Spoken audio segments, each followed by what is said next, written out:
A Torto e a Direito. Um programa com Alberto Magalhães, Bento Anastácio e Ricardo Freixal. Bem-vindos ao A Torto e a Direito com Alberto Magalhães, Ricardo Freixal e Bento Anastácio no programa desta semana. O meu nome é Luís Matias, estou consigo para orientar esta conversa que se quer séria, claro. Bem-vindo, Alberto Magalhães, Bento Anastácio e Ricardo Freixal. Já vamos aos temas da agenda. Para já, vamos lá, conversa séria. Notas de abertura. Bem-vindo, boa tarde. Boa tarde, começo eu, não é? Exatamente. Ora bem, eu tenho a dizer o seguinte, nesta nota de abertura. Tenho tido uma obsessão desde que começou a pandemia e começaram os atropelos à Constituição. É que a Constituição tem que ser cumprida de lá para onde derem. E então, esta semana descobri que o estado de calamidade, não sou só eu que acho que é uma treta jurídica. Há até juízes que acham o estado de calamidade uma treta jurídica. Até o constitucionalista Jorge Miranda acha o estado de calamidade uma treta jurídica. E vou explicar porquê. Uma família vinda do Brasil, uma senhora advogada brasileira, mais o marido português, penso eu, mais filhos, interpuseram um pedido de habeas corpus no Tribunal de Sintra, porque contestando a exigência de fazerem 14 dias de quarentena, apesar de terem testes negativos quando entraram em Portugal, vindos do Brasil. Ora, o juiz Pedro Faria de Brito declarou inconstitucional a resolução do Conselho de Ministros que declarou o estado de calamidade a substituir o último estado de emergência. E, portanto, é o estado em que nós estamos hoje, é o estado de calamidade. Foi declarado inconstitucional pelo juiz Pedro Faria de Brito. E porquê? Porque a privação de liberdade é ilegal, porque é apenas fundamentada num diploma de âmbito administrativo do governo, de competência administrativa do governo, o que não pode alterar o regime de direitos, liberdades e garantias fixado na Constituição, como eu aqui tenho afirmado repetidas vezes. Portanto, o constitucionalista Jorge Miranda concorda com a decisão do Tribunal. Lembremos que o Jorge Miranda é um dos pais da Constituição e considera um abuso de poder a invenção da situação de calamidade, que é uma figura que não existe constitucionalmente e que foi integrada na tal lei de bases da proteção civil. Defende, portanto, o Jorge Miranda que para se poder determinar a privação de liberdade de alguém tem que haver base numa norma prevista na Constituição, o que não acontece no atual contexto. É como diria alguém que eu conheço, toma e leva para a província. A nota de abertura do Alberto Magalhães. Agora, Bento Anastácio, boa tarde, bem-vindo. Nota de abertura para o programa de hoje. Boa tarde, Luís, boa tarde ao Alberto e ao Ricardo, e quem faz o favor e tem a pachorra de nos ouvir. E é preciso muita. E é preciso muito, temos uma quantidade de ouvintes extraordinários. As minhas notas de abertura são duas, uma e são breves. Uma tem a ver com a situação que se vive na Colômbia nos últimos dias e que tem como base uma reforma fiscal de implementação neoliberal que levaria a que os impostos entre diretos e indiretos à população mais pobre e aos profissionais do Estado, etc., aumentassem cerca de 70%. Obviamente a rapaziada não ficou satisfeita e veio à rua. Já antes havia um Estado que qualquer coisa como democrático é visto ao longe e que, sobre o qual a Europa e o mundo têm estado calado. Fosse um terço na Venezuela e ninguém se calaria jamais. Nós temos neste momento mais de 1000 presos sem legitimidade, ou seja, sem terem sido presentes a tribunal. Temos de volta uma dos maiores homicídios em massa que passaram ao lado e que se chama os desaparecidos na América Latina. Toda a gente sabe o que quer dizer desaparecido nestes sítios. e vão em 548. Temos mortes confirmadas neste momento de 72. Coisa pouca para que se olhe para o lado e não se pense sequer em falar nisso. É claro que trata-se de um governo de extrema-direita, um governo neoliberal e amigo e parceiro dos Estados Unidos e da NATO, e pelo tal, disciplinada e ordeiramente, os nossos meios de comunicação social calam-se, e o Santos Silva, sempre jovem, forte, capaz de guerrear com todos e com todos, até agora, chiu-chiu, bico calado. Uma outra das questões que eu quero comentar, e só de forma muito rápida, isto é em passando, depois falaremos nisto de outra altura, de certeza absoluta, tem a ver com a forma como este país e este povo foi outra vez envergonhado pelos tribunais que temos. Eu não consigo perceber como é que um cidadão que é torturado, depois é morto,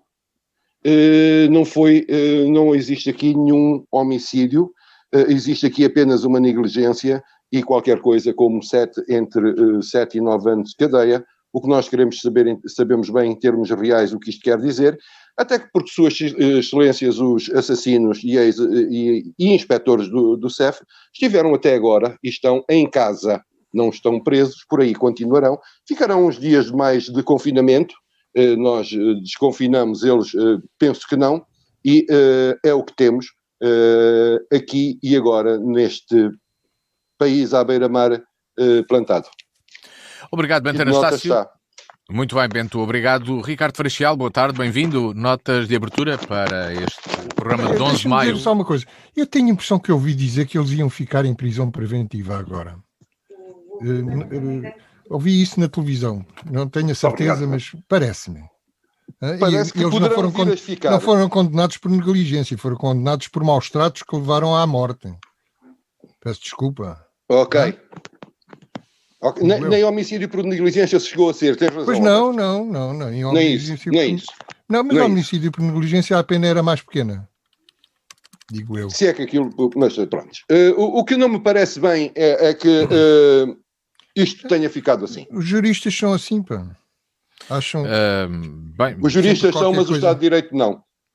Foram neste caso, da nota do Bento Anastácio, já que se levantou essa dúvida. A opinião dos juízes é que eles não tinham a intenção de matar, só tinham a intenção de torturar. Intenção de deixar morrer. Só tinham a intenção de torturarem. Bem, está na altura de passar a nota para o Ricardo, mas apenas para esclarecer os ouvintes da DNFM, depois desta nota de abertura, que os inspectores do CEF, aqui referidos na abertura do programa, foram condenados por ofensa à integridade física grave, qualificada, agravada pelo resultado de morte. É este exatamente o termo. Ricardo Freixal, olá, boa tarde, bem-vindo. Nota de abertura para 11 de maio. Boa tarde, Luís Matias. Boa tarde, Alberto Magalhães. Boa tarde, Bento Anastácio, e uma boa tarde também aos nossos ouvintes. Eu partilho das preocupações do Bento que continuem a morrer pessoas desta forma. Oxalá que não nos toque a cada um de nós, um dia qualquer, e que não toque a ninguém situações destas semelhantes a esta. E também... diametralmente, transversalmente aos vários quadrantes políticos, aos vários regimes de direita e de esquerda, continuam também a morrer pessoas, às dezenas, às centenas, aos milhares e até aos milhões, ao longo da história. A história retrata-nos isso e lamento também. Ricardo, sabes que para mim não há bons matadores e maus matadores. Lamento também isso, naturalmente. Pois, matadores são matadores, não há bons matadores e maus matadores, só nos touros. É isso que eu digo. E aí distinguem-se, de facto, uns mais artistas do que outros, enquanto for permitido matarem touros. Não é? Ora bem, ficar para o último, oxalá que os últimos sejam os primeiros, não é? Eu levanto-me cedo, estou quase todos os dias, me levanto cedo, devido à minha atividade, e também porque estou cada vez mais velho e acho que cada vez durmo menos, não é? E cada vez tenho menos necessidade de dormir. E hoje, mas hoje fiz como meu pai dizia antigamente, quando se levantava depois das 7h30, dizia: hoje fiz uma levantada à rica. E fiz uma levantada à rica, não saí imediatamente para o campo, porque quando nos levantamos às 7 da manhã é um descanso, quer dizer, levantamos, atravessamos a cidade, fazemos o que queremos, vamos para o campo sem qualquer tipo de perturbação. Com esta levantada à rica hoje, eu tive necessidade de ir à cidade propriamente dita, não ao centro histórico, mas à primeira circular das muralhas, nesta zona envolvente, e foi um pandemónio, quer dizer, dei comigo na cidade, no meio do trânsito, toda a gente parada, era numa rotunda, era na outra rotunda, em todas as rotundas, e naquelas então nas quais os pais deixam os filhos, e mesmo em frente ao portão da escola, é uma coisa, um pandemónio, o trânsito em Évora. Quando andava, eu não tenho nada contra essa história dos pais deixar os filhos na escola, mas eu passei à porta da Malagueira, mas à porta da escola da Manuel Bento Patrício, chamada Escola da Malagueira, e lembrei-me que eu morava no Farrobo e vinha para as aulas de natação, para as piscinas, a pé. Bom, mas isto é o quê? Isto é o fruto um pouco da cidade desorganizada e não planeada ou mal planeada que nós temos. E aí é que eu quero chegar. E quero chegar aqui, porque já várias vezes trouxe aqui um tema ou outro, e depois, enquanto estava na fila, parado no carro, tive tempo para pensar um pouco sobre o porquê. Enfim, é a forma de construção da cidade, o centro histórico, são as limitações, não é nada. A cidade, isto não é de há 2, de há 3 anos, de há 5, de há 10 anos. Évora, neste momento, é o resultado do não planeamento ou do mau planeamento que está para aí há 50 anos ou mais. E esse é o problema. E infelizmente para nós não temos uma cidade com um crescimento e um pulsar ao nível de serviços económico e industrial como outras cidades têm. E essa já é uma questão que tem que ver com a falta de coesão territorial e a falta de ordenamento de território e tudo isso. Porque se isso acontecesse, se Évora tivesse, em vez de ter 150 mil habitantes, tivesse 100 mil habitantes, bom, as coisas seria uma ruptura total, não só a este nível de infraestruturas circular na cidade, mas também a outros níveis que são notórios. Portanto, agora que estamos num período pré-eleitoral, e que eu vejo por aí espalhadas já uma série de cartazes com figuras a anunciar a sua candidatura, vamos falar que alguém começa a pensar, porque quanto mais tempo passar, mais os nossos filhos, os nossos netos e os nossos bisnetos vão sentir que Évora está mal planeada e que continua com problemas e que não se continua a viver bem em Évora. E Évora tem tudo, ou quase tudo, para que se possa viver bem. E fico por aqui. Obrigado, Ricardo Freixel. Nota de abertura no programa de hoje. Partimos para o tema de agenda. Tal como há 8 dias, vamos falar de Odmira. Mas passou uma semana, há desenvolvimentos, naturalmente. Os imigrantes foram realojados, alguns deles, para cumprimento de isolamento profilático, mesmo no Zemar, que estava requisitado. Entretanto, teve o desenvolvimento de uma providência cautelar, já contestada pelo Governo, por imperativo de interesse público. Alberto Magalhães, os desenvolvimentos ao longo desta semana da situação de Odmira trouxeram-te notícias que te surpreenderam ou não? Odmira sempre me admira. Desculpem lá a rima. Odmira sempre me admira. Mas uma das coisas que me admirou foi saber pelo comentador mestre Marcos Mendes que existia uma secretária de Estado para a Integração e as Migrações. E então fui ver, como ela ainda não tinha mostrado a sua face a propósito de Odmira, fui ver quem ela era. Chama-se Cláudia Pereira e é doutorada em antropologia. E muito bem. E então fui à procura de coisas que ela tivesse dito e descobri que perto do Natal do ano passado ela foi entrevistada pelo Público e disse o seguinte acerca das suas competências. Eu vou ler. As minhas competências incluem a integração dos imigrantes depois deles chegarem a Portugal e garantir o acesso destas pessoas ao emprego, educação, saúde e habitação digna. Tem feito bem o seu papel, sobretudo em Odmira. Bom, em relação a Odmira, o que é que se passou esta semana? Eu diria que se passou, primeiro que tudo, o assalto, não ao Palácio de Inverno, como em 1917 em Moscovo, mas o assalto ao Palácio de Verão. Chegámos à conclusão que havia um parque de campismo de luxo para ricos, no meio da miséria, da escravatura no concelho de Odmira, e então que foi invadido pelos revolucionários com a polícia de choque, cães e metralhadoras à frente a abrir caminho. Ninguém perguntou ao presidente da autarquia durante esta semana toda, curiosamente, pelos 500 lugares em instalações públicas que em março do ano passado ele tinha dito que estavam disponíveis para quando fossem precisos. Ora, parece que agora eram precisos, mas nenhum jornalista é extraordinário, como está a imprensa e o jornalismo em Portugal, nenhum jornalista lhe perguntou ao senhor, ouça lá, que é dos 500 lugares que o senhor prometeu, que tinha disponíveis o ano passado. Esfumaram-se, desapareceram, desabaram, os pavilhões que estavam disponíveis já não estão, arruinaram-se. O que é que se passa?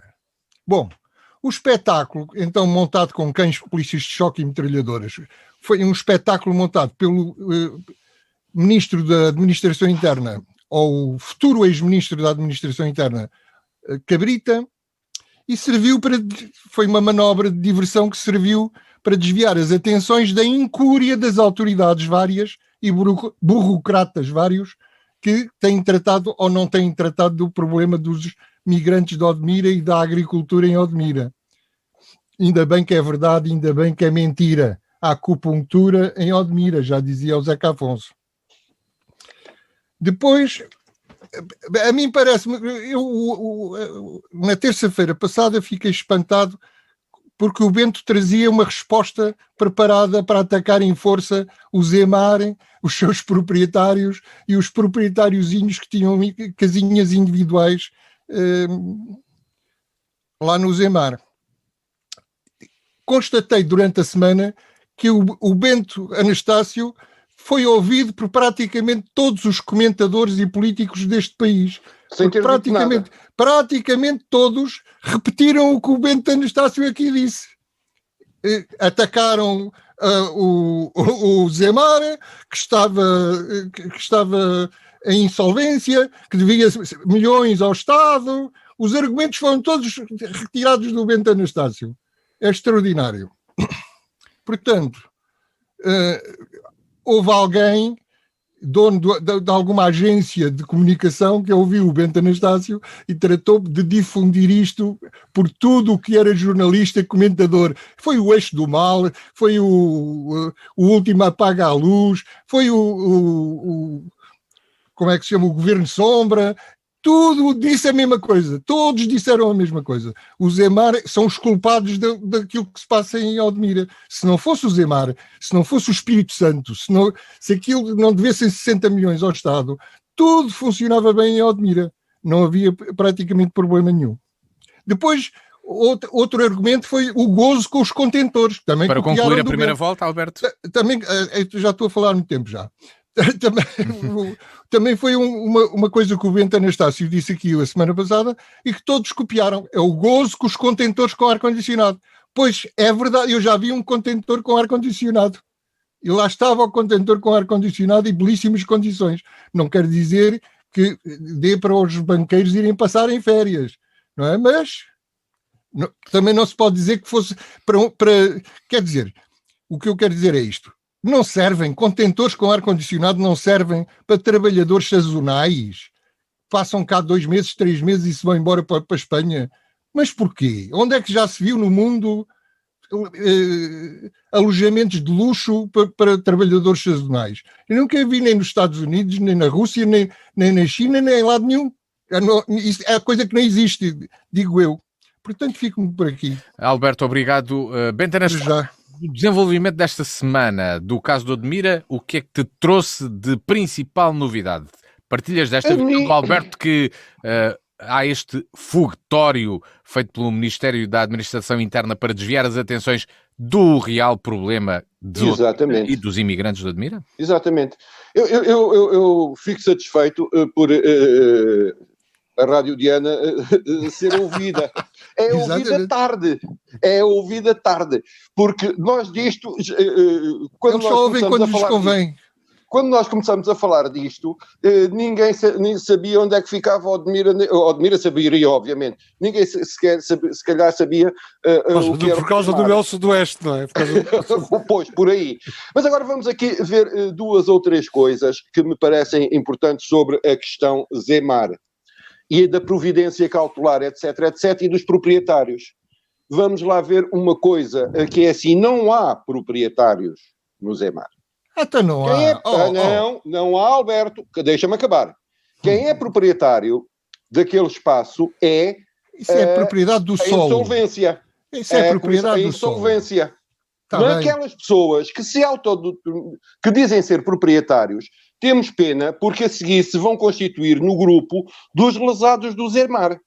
Porque com todo o direito, especularam na bolha imobiliária e correu mal. Há uma coisa em Portugal que é assim, para se ser proprietário, e não estou aqui a defender proprietários, porque toda a gente sabe que eu sou contra a propriedade privada da terra, assim como sou contra a propriedade privada do mar. Só da terra e do sol. Só da terra ou da propriedade geral, da propriedade privada em geral? Dos meios de produção em geral. Do ar, da terra e do mar em particular.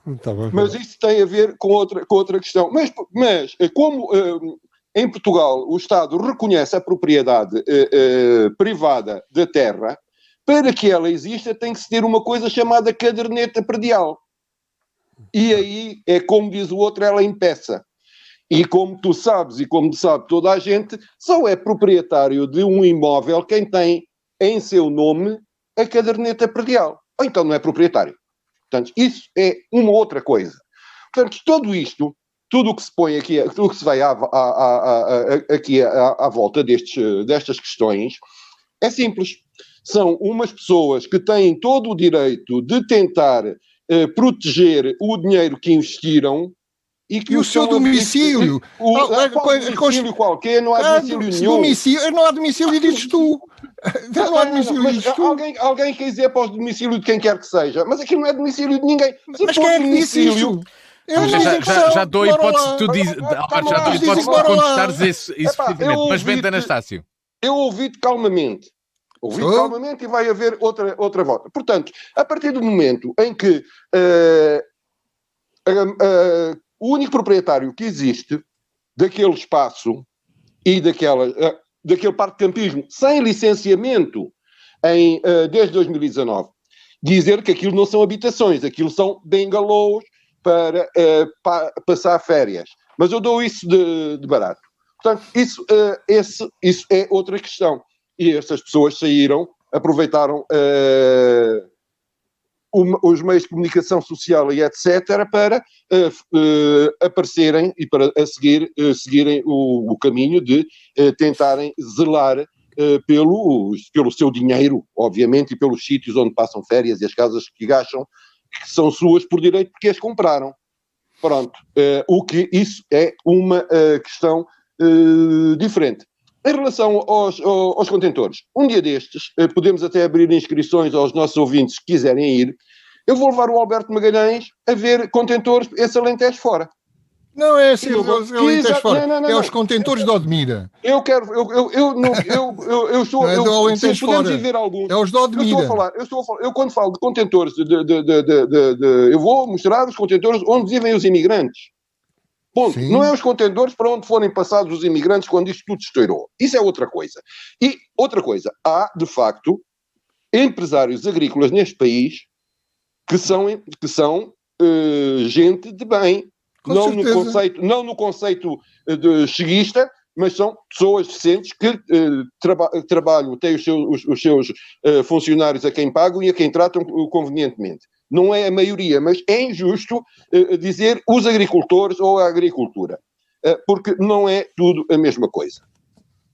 Há formas, e há gente que tem os seus trabalhadores devidamente acomodados e há quem tenha em contentores, e são contentores de ferro, contentores daqueles que os nossos ouvintes e tu e toda a gente vê passar em cima dos caminhões e dos comboios. É desses contentores eu não gosto. que estou a falar. Esses contentores que com 50 graus durante o verão, aí vivem 16 pessoas. É estes contentores que eu me refiro. Não estou a referir aos outros contentores. Mas as pessoas, quando vão trabalhar para o Admira ou para outro sítio qualquer, não é para ficarem instaladas no Hilton.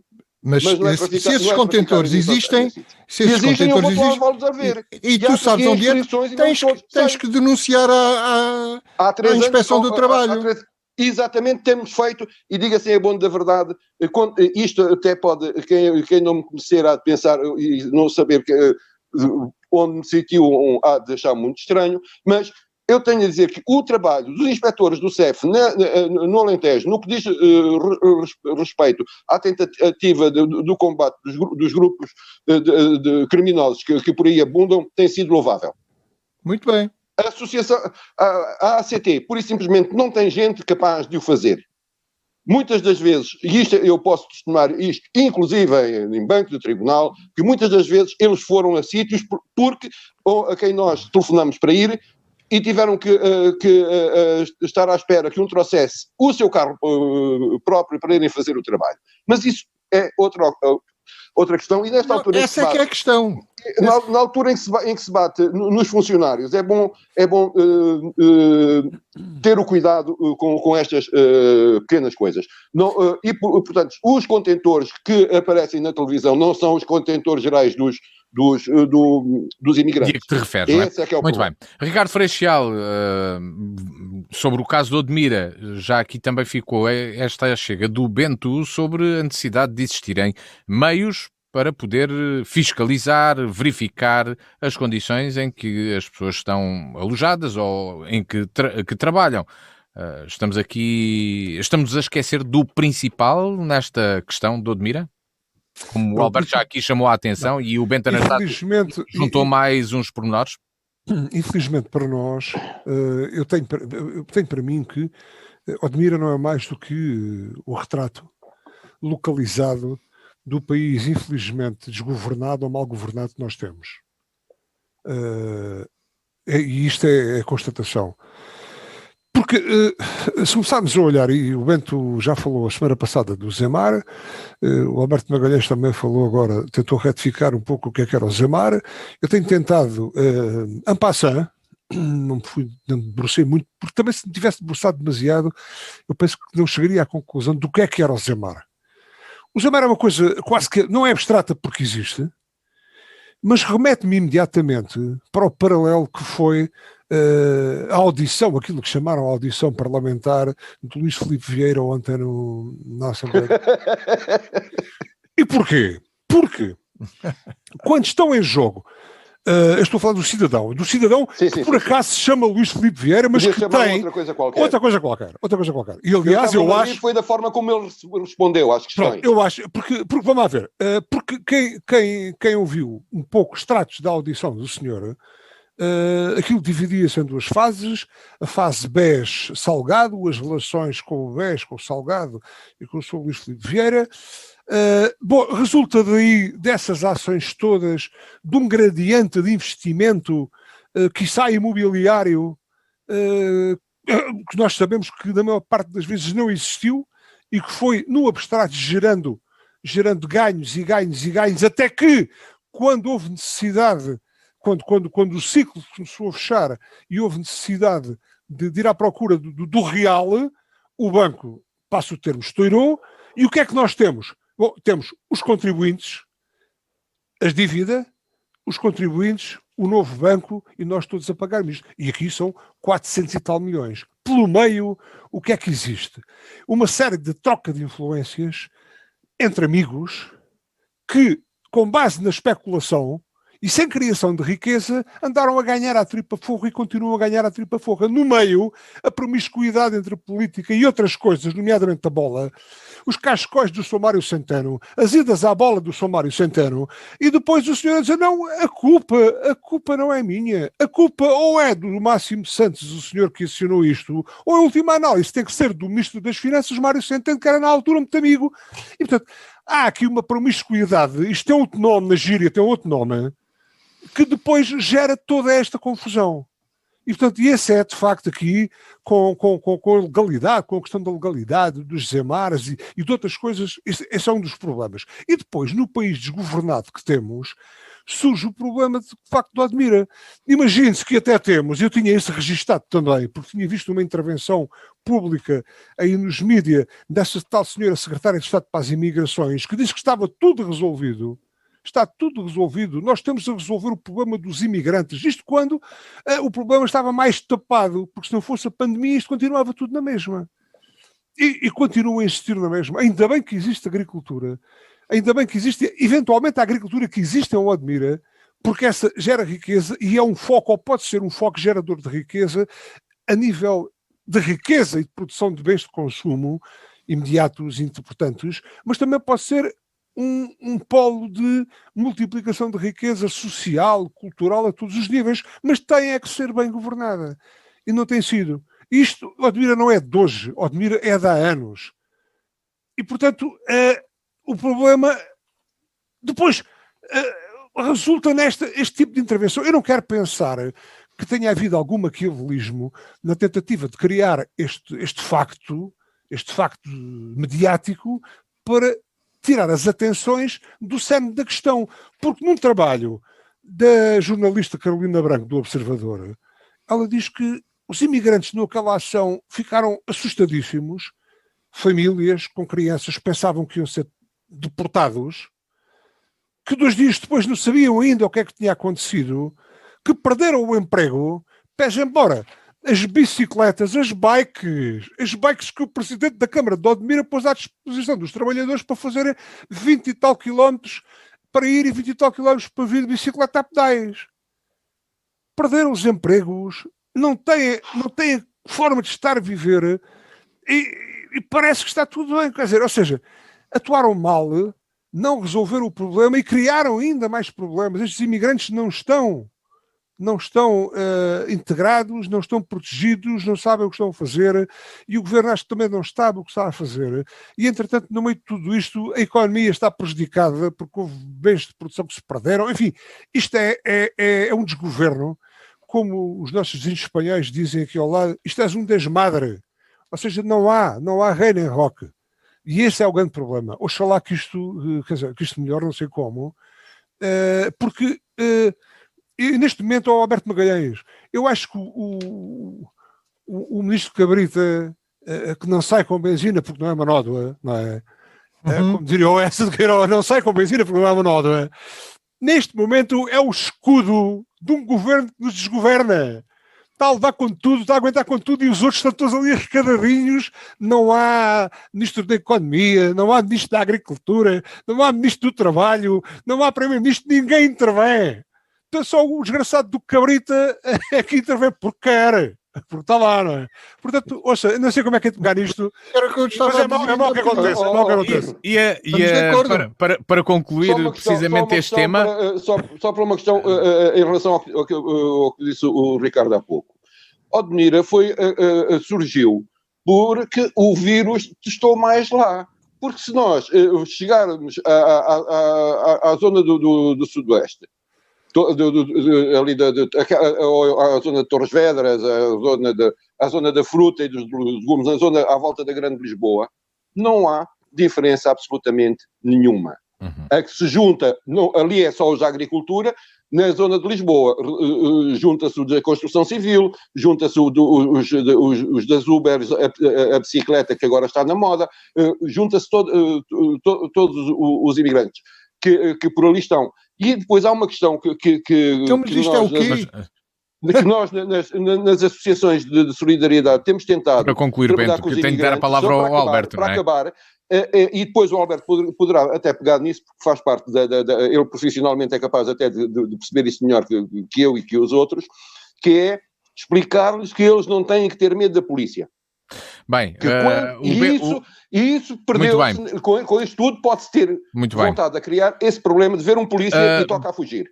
Alberto Magalhães, vamos lá para concluir o tema, sendo que o Bento Anastácio fez aqui uma finta pelo caminho. Eu sei, passou pelo Benfica, mas passou ali pelo... Mas a fita não, ninguém falou no Benfica. A fita é parecida com a do Cabrita. Não é? Para não se falar da agricultura em Odmira ou da apicultura em Odmira, vai-se falar do Zemar.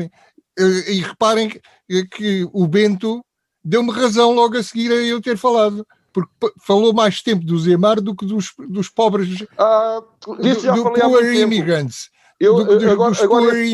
Outros. Eu já fiz a minha... Essa pré-expositória já dei. Alberto, sobre esta questão então, para concluirmos, ainda hoje o Presidente da República disse que era necessário tirar consequências políticas da situação de Odmira. E o Ricardo vinha a partir daí a falar disso. Agora bem pode falar, porque o Costa deixou de demitir, se fosse quem fosse, por mor do Presidente da República. Não quer saber cá do Presidente da República e daquilo que o Presidente da República diz.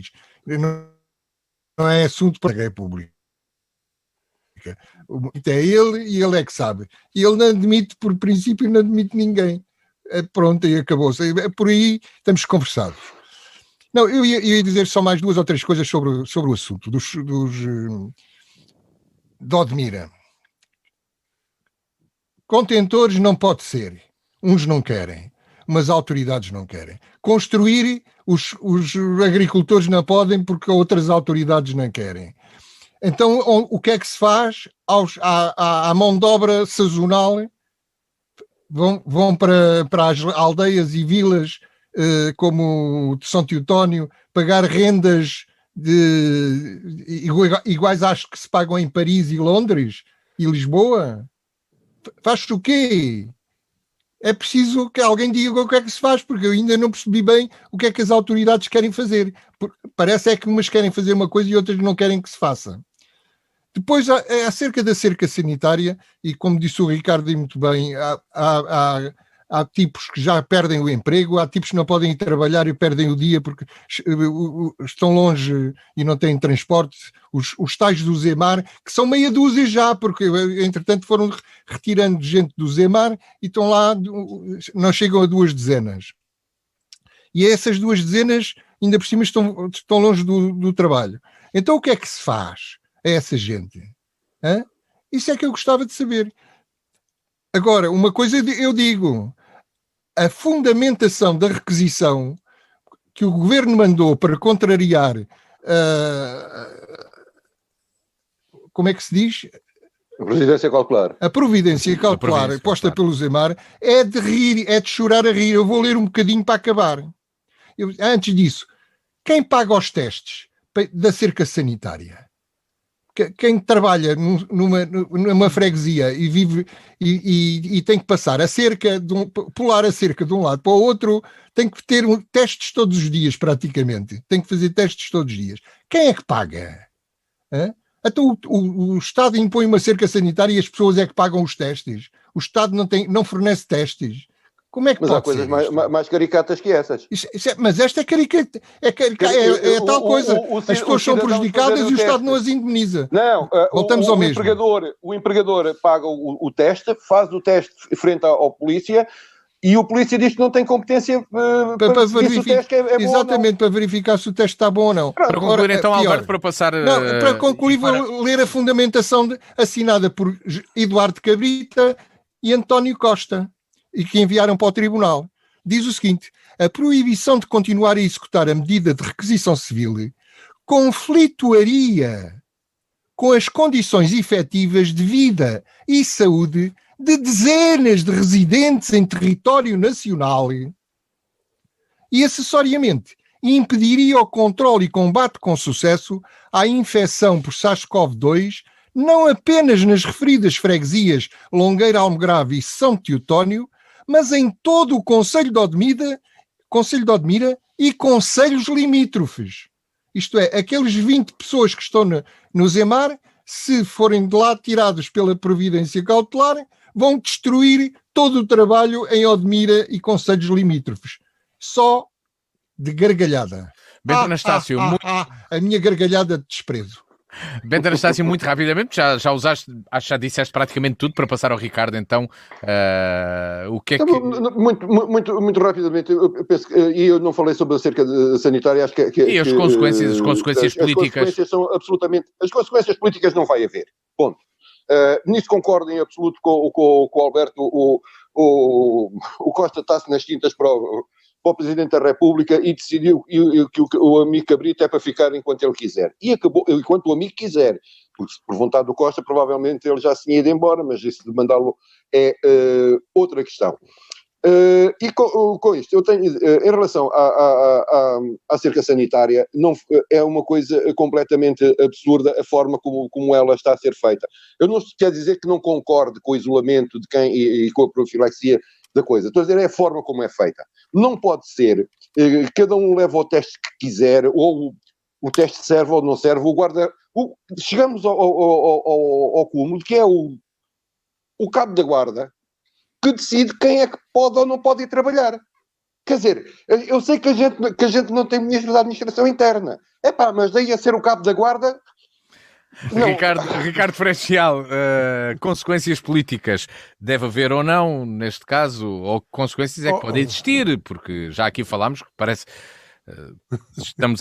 que se anda a falar só do acessório e do assunto principal, e em termos políticos não está a haver essa... Não, nós não estamos aqui a falar do acessório, nós estamos aqui a falar de aspectos importantes e que têm a ver com o problema em si.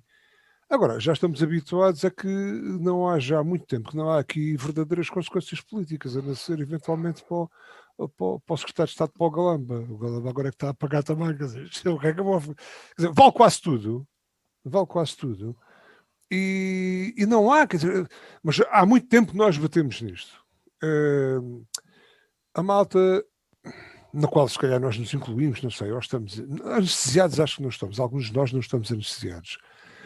Vamos levantando a voz, vamos falando. Às vezes somos mal interpretados porque a teia é muito grande, a clientela é muito grande e quando algum rema ou tenta remar contra a maré é tido como incómodo, nunca está satisfeito, porque de facto o marasmo do ponto de vista político, a estabilidade, a pseudo-estabilidade é tão grande que do ponto de vista político, e aliás...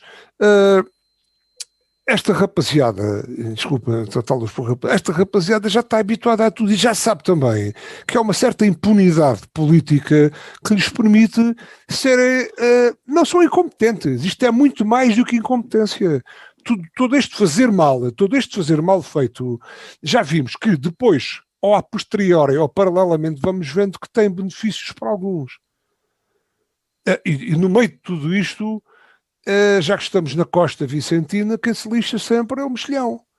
É o povo, são os trabalhadores, neste caso são os imigrantes, e são alguns que eventualmente querem fazer alguma coisa, querem produzir, querem ser empresários e que são imediatamente crucificados. Quem é que é o culpado agora? É a agricultura, pois com certeza, são os empresários, são os agricultores, levam tudo para a mesma... E o resto, de quem não planificou, de quem não fez... de quem não olha para o país como deve ser, está sempre a ser desculpado. Este é também o resultado, porque Odmira e a atividade agrícola de Odmira não é de hoje, não é de ontem, nem é de há 10 anos, é de há 20 anos. E paralelamente não se foi criando a nível social, aliás, como não foi criado em lado nenhum, salvo raríssimas exceções no país, e principalmente nas zonas que eram zonas interiores ou que eram zonas desfavorecidas, surgiram qualquer boom destes, nós não estamos preparados para nada, e há pouco abordámos aqui o problema de Évora há pouco enquanto cidade, que qualquer espirro é uma constipação, é uma pneumonia, qualquer copo de água a mais é uma inundação, qualquer carro a mais, sei lá, se eventualmente, bom, não, já não estou a falar de acontecimentos festivos e tal, que isso então depois tem que entupir a mesma cidade, não é? Eu sei lá, que entupa logo à noite. Mas aquilo que é a vida normal das pessoas colide com infraestruturas débeis, frágeis, pouco adaptadas e pouco preparadas para o desenvolvimento e para o crescimento e para o económico, naturalmente. Pois bem, do tema de... E claro, e aliado ao económico está o social, que isso tem que ser transversal. Não é? Do tema de Odmira partimos para outro e fora das nossas fronteiras. E não só. Bem, também se fala aqui dentro do levantamento das patentes das vacinas. Joe Biden lançou o debate, o Papa Francisco defende o mesmo, tal como Catarina Martins. A mesma luta, diz Alberto Magalhães. Biden, Francisco, Jerónimo e Catarina, a mesma luta. Abaixo as patentes. É extraordinário. As alianças que neste mundo se conseguem fazer.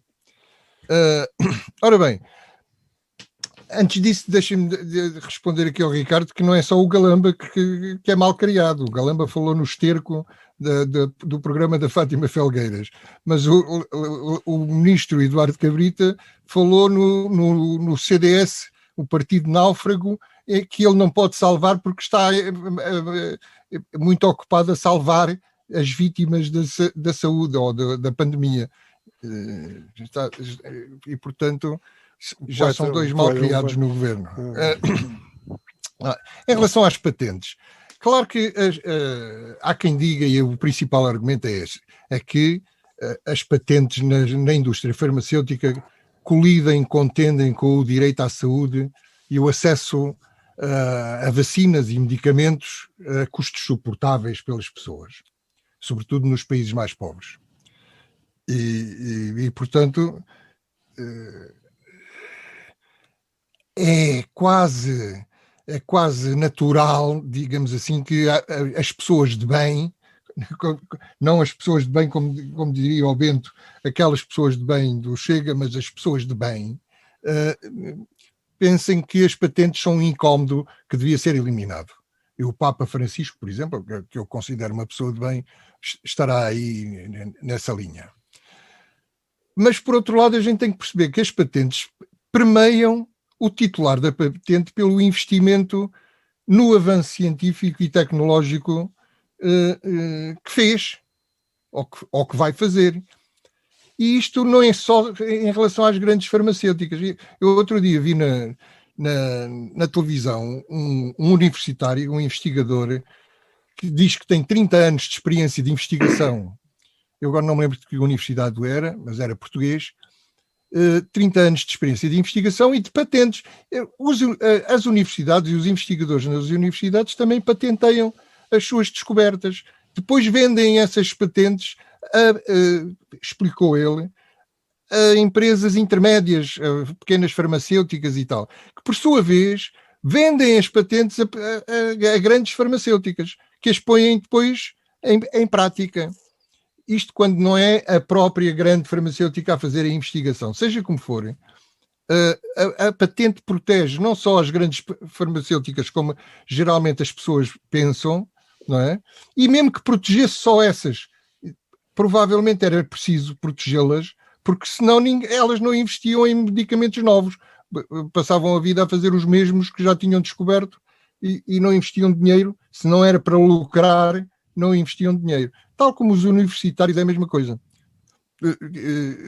A investigação pro bono não vai muito longe.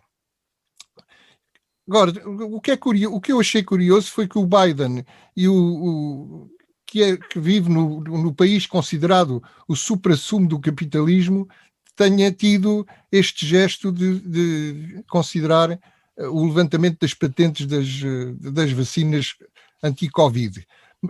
Principalmente achei curioso, e aí dou toda a razão ao António Costa e à Ursula von der Leyen e à União Europeia, que dizem, mas então o homem vem propor o levantamento das patentes e nem sequer deixa exportar. Até agora os Estados Unidos não exportaram praticamente vacinas nenhumas. A União Europeia gastou 300 milhões de vacinas internamente e já exportou 200 milhões para fora. Como é que é? Antes de levantar as patentes, provavelmente temos que fazer outras coisas. Mas o principal argumento em relação às patentes é este. Valeria de alguma coisa levantar agora as patentes?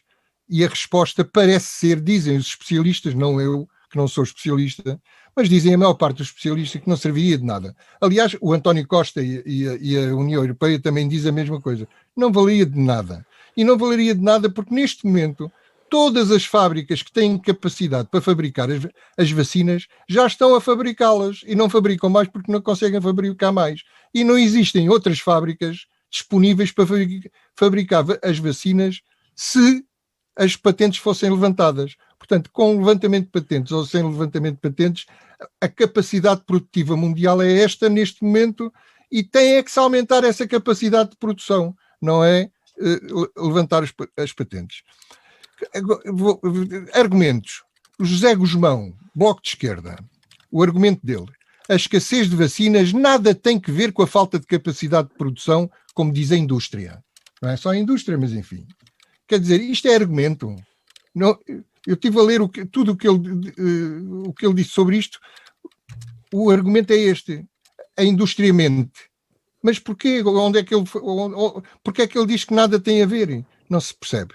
O Gonçalo Sampaio, advogado, que é especialista em patentes, diz o seguinte: a lei portuguesa, que corresponde ao modelo europeu, prevê que quer a expropriação de patente, quer a possibilidade de haver licenças obrigatórias quando aconteça, como é o caso, uma situação de emergência de saúde pública.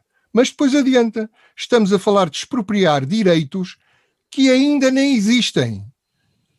Processos inventivos que começaram no início da pandemia ainda não geraram patentes. As patentes levam 15 meses, em média, para serem obtidas. E, portanto, ainda não houve tempo sequer para haver patentes. As patentes já estão pedidas, provavelmente, mas ainda não existem. Depois de ter sido quebrada a patente, coloca-se a questão de quem é que terá capacidade para produzir a vacina, diz ele. Porque estão em causa processos produtivos de alta complexidade e rigor para os quais só as farmacêuticas que produzem atualmente as vacinas estão preparadas. Mas o Miguel Prata Roque, professor de Direito Constitucional, e que diz o público está mais próximo da posição do Bloco de Esquerda, aliás, ele foi secretário de Estado da Presidência do Conselho de Ministros do António Costa de 2015 a 2017, diz o seguinte: as patentes protegem invenções. A larguíssima maioria dos medicamentos e das vacinas nem sequer foram inventados por elas. Pois não, foram universidades que também querem patentes e proteção de patentes. Muito bem, o Alberto deixou o ponto de partida para a conversa, que tem de ser mais breve. Bento Anastácio, é uma luta do mesmo lado, como diz aqui o Alberto Magalhães, ou não? Não, duas outras coisas, quer dizer, desta vez eles não ouviram a Diana, portanto, eu já falei aqui sobre isso e já disse porque é que sou a favor do levantamento das patentes, mas duas coisas coisas diferentes. Primeiro, o direito à propriedade intelectual.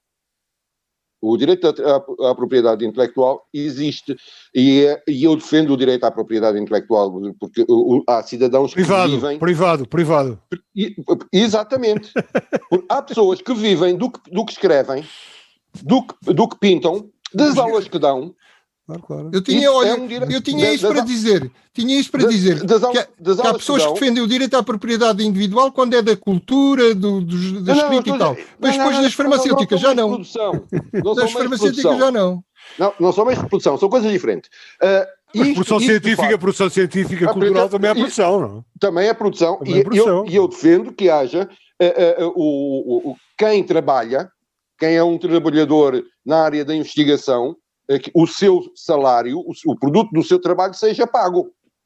E há uns que é pago todo de uma vez, ou é pago, passem às prestações, passa a expressão, através dos royalties, ou seja, dos direitos.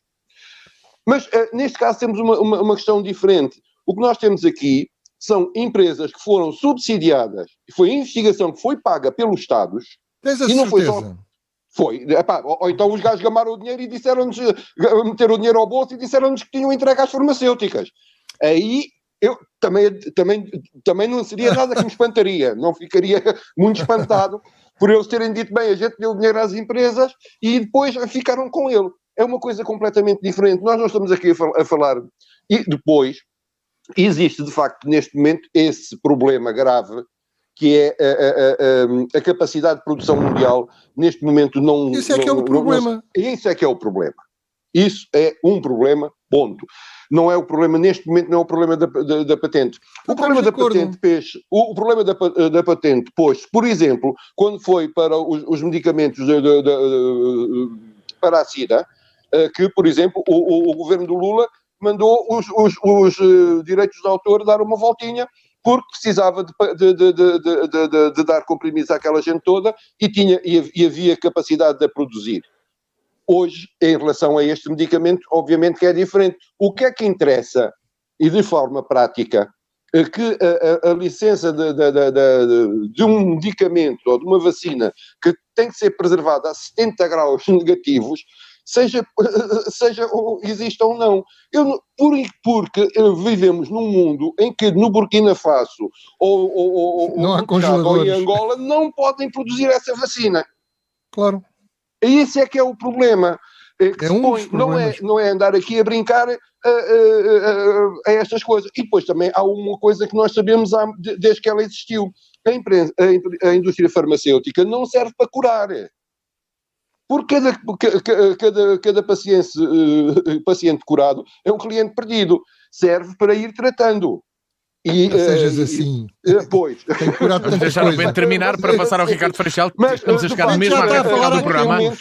Neste momento, o mais importante, de facto, não é a propriedade da patente, como disse o Alberto, ainda não existe sequer, mas um problema de capacidade mundial de produção. Ricardo Freixal. Isso é que os governos mais ricos dos países ricos têm que ter atenção. Ricardo Freixal, para que caminho é que devemos ir? Tem uma opinião firmada ou não?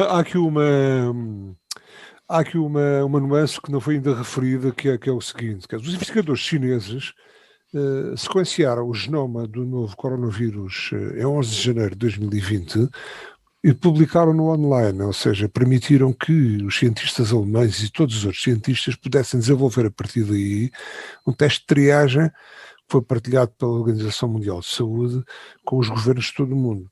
E esta é uma nuance na questão das patentes, ou seja, há aqui alguma produção, o início, o cerne, o núcleo, a partir do qual as vacinas foram criadas, e ainda bem que foram criadas, assentam nesta partilha do genoma. E, portanto, não há aqui patentes, não há aqui a propriedade total, a 300% privada de qualquer organismo de investigação. E aqui está uma nuance. A outra nuance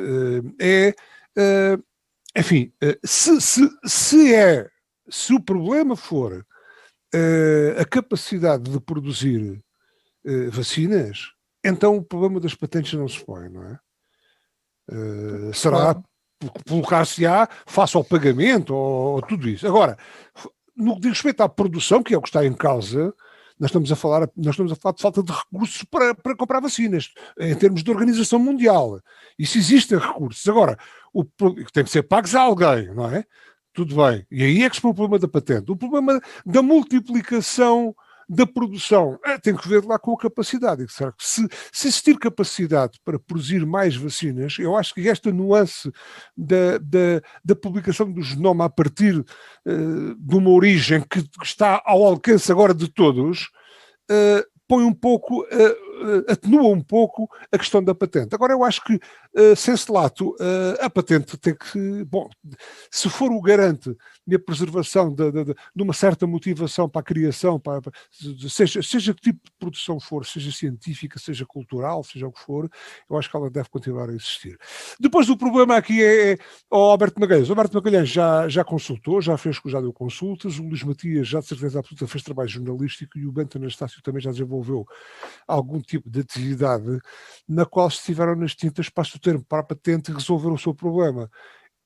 O conhecimento científico e técnico que me foi dado adquirir ao longo da minha carreira enquanto estudante, enquanto investigador, experimentador e agricultor, eu ponho, ou seja, não há ninguém que deixe de semear porque eu não guardo nenhum segredo.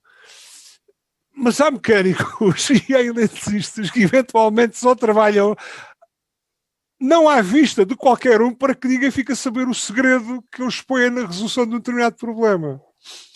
E esta questão é muito transversal. Estamos a falar no ponto de vista mundial, mas assenta também em princípios de cada um de nós, não é?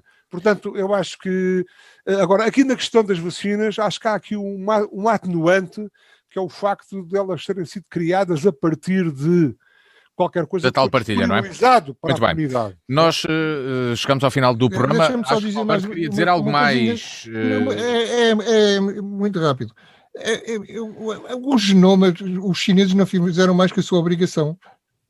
Aliás, deviam ter fornecido era mais cedo, se tivessem dito mais cedo que tinham lá o vírus, não é? Não me parece que isso seja... Eu não estou a relevar o facto. Porque não é a partir... Estou a constatar, é a partir... O genoma é o mais fácil de fazer. Não é tanto isso, não é tão. Depois o resto é que é complicado de fazer. Muito bem. Mas eu ainda queria dizer outra coisa. Sim. Apesar de tudo, as farmacêuticas, não sei se todas, mas pelo menos algumas não se portaram muito mal. Ou não se têm portado muito mal. Têm prescindido de grande parte dos lucros. Por exemplo, a AstraZeneca, que é a fera negra da Europa, vendia as vacinas, vendeu as vacinas baratíssimo, a €1 e tal, prescindindo praticamente dos lucros. Portanto... É também preciso ter isso em conta. Bem, e nós terminamos a gravação do nosso programa para emitir às 18 horas, sendo que já não tivemos oportunidade de falar sobre a visita do Primeiro-Ministro a Odmira, porque quando terminarmos a gravação do programa, ele ainda não chegou a Odmira, mas já sabemos que vai chegar. Que vai a caminho. Bem, quem nos está a ouvir às 19 horas vai achar que esta é uma conversa um bocado louca, mas é assim... Chegue bem quem vier por bem, ou quem for por bem. Falaremos do assunto noutra oportunidade. Para a semana. E consigo também aqui na DNFM, nos 94.1, em dnfm.com, onde pode ouvir o programa Torto e Direito sempre que quiser, e também pode ver no YouTube da DNFM ou no meu canal 121, 124. O encontro está marcado para de hoje a uma semana com o Alberto Magalhães, Bento Anastácio, Ricardo Freixel e comigo, Luís Matias. E até lá tem que ir. Boa tarde, saúde. Tem que ir até lá. Até para a semana. A Torto e a Direito. Um programa com Alberto Magalhães, Bento Anastácio e Ricardo Freixel.